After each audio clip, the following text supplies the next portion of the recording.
Really good college basketball game. Great atmosphere, great crowd, 18,000. Everything that you can't forget that even though Kevin's, they got off to a tough start. This is a really good basketball team that was picked at the top of our league and had 2 first-team All-League players, and so that team Kevin's done an unbelievable job, and that team's responded in a really positive way, and their young kids are continuing to grow. So really proud of our group. Great environment, great. Had to make plays, had to make winning plays. I thought the play Marcus DeMosk made late when he didn't foul. Then it was the outlet pass to Justin, to Coleman, and it was a big momentum play in the game. But I thought the job Terrence Shannon Jr. did late defensively, that's the Terrence Shannon that we know and love. On the defensive side, 4 blocks. Jameer got his. We knew he was going to take close to 25 shots, and he makes 8 of them. And I thought Terrence did a great job on him late, and then Marcus on the glass. I thought Ty's performance was spectacular, plus 20 and plus minus in minutes on the court, and not as big a game for Coleman in terms of scoring the basketball, but he had a stretch there in the middle of the second half that I thought was huge. So all in all, really pleased. Finally nice, I can check this one off. The only place I hadn't won was here, and feels good to be able to do that. So, yeah. Brad, you kind of mentioned that Terrence, 86 points in his last 3 games, defensively making an impact. Is this kind of when you expected him to turn it on, or what are you seeing from him these last 3 games in particular? I don't know if it was when I expected. I didn't know coming back. That was so hard, and I was. He's been a great teammate, and he tried to almost tried too hard not to mess things up or not to be, so assertive. People laugh. We don't run much to Terrence, and it's just kind of how he scores the basketball in transition. At the foul line, driving the basketball. We try to create space for him, but what he's done defensively is where he's made the jump since he's been back. He was awful in the first few games, and now he's kind of back in a mode where he's doing what he does, and I thought he was terrific tonight. Brad, the play you referenced, the Hawkins 3-point play, the defensive awareness at one end and then the awareness to be able to make that outlet and get everything.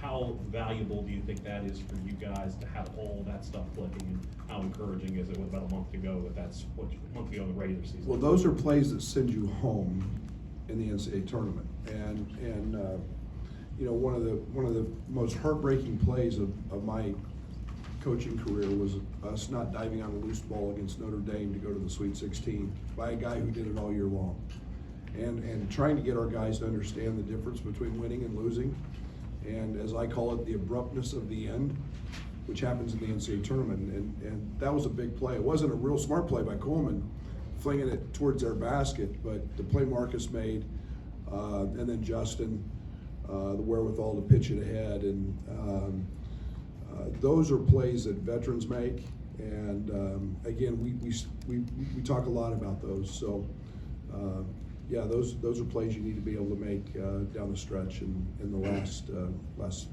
third of the season. Speaking of that closing time, whether it's forcing Jameer to have some tough twos there at the end or making free throws, how do you feel like your group played there in the final 2 minutes overall?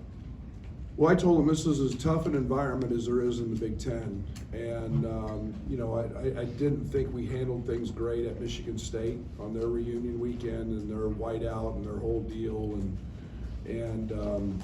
but I thought we did it today with our defense. We can talk about the plays, but I thought we got stops. The biggest piece of the game, and let me make sure I get it right. They shot 34% the second half. And that's what you have to do on the road, 21% or what from 3.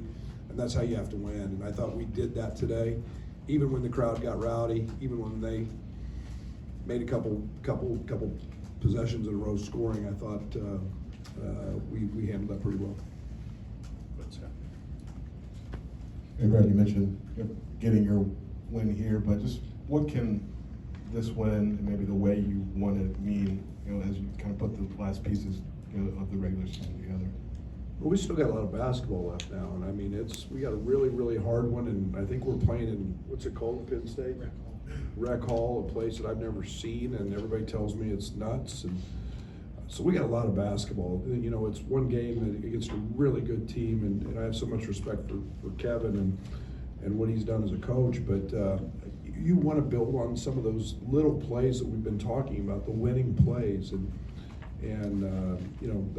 that's what gives you a chance in March, is the ability to make those plays. I've been challenging Marcus to get on the glass.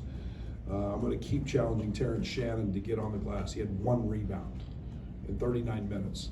All of you guys could go out and get 1 rebound. And we got to challenge him. He's got another place to go to his game for us to get where we need to go.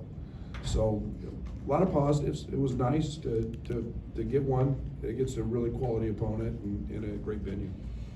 Obviously a lot of fouling tonight, but what did you like about your defense? Felt like you got aggressive there at the end of the first half and kind of carried that over. What did you like about how you guys handled it? We tried to guard the ball, and we did some different things today. I mean, we doubled Julian, softly a few times, but we did that more to protect Coleman than for any other reason. But then we had a little stretch where we blitzed Jameer in the first half and created some rotations, but most of the second half was just simply, straight man. Our fouling, we've got to get stopped. I mean, we commit some bad fouls, and we got to clean that up.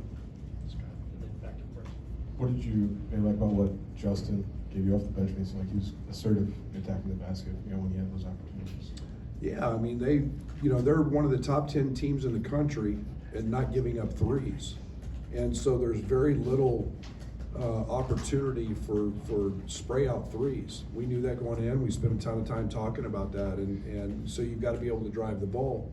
First time Justin drove the ball tonight, great drive, but he jumped off one leg and I don't know if it was Dante or somebody spiked it, And then late, he went in with some assertiveness and 2-foot jump stops and finished and got fouled. So he's been great, and we need him. I was mad he gave up a 3 late, but that's a mistake you can't make in March. So be our last one.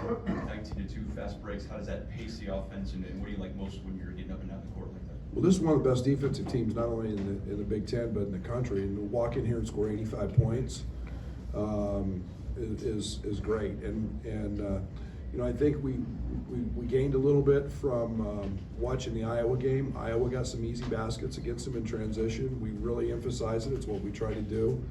But when we could quit fouling and actually got some stops, they only shot 34% in the second half. We could really get out and run, and that's where Terrence is elite, and Coleman as well. Okay.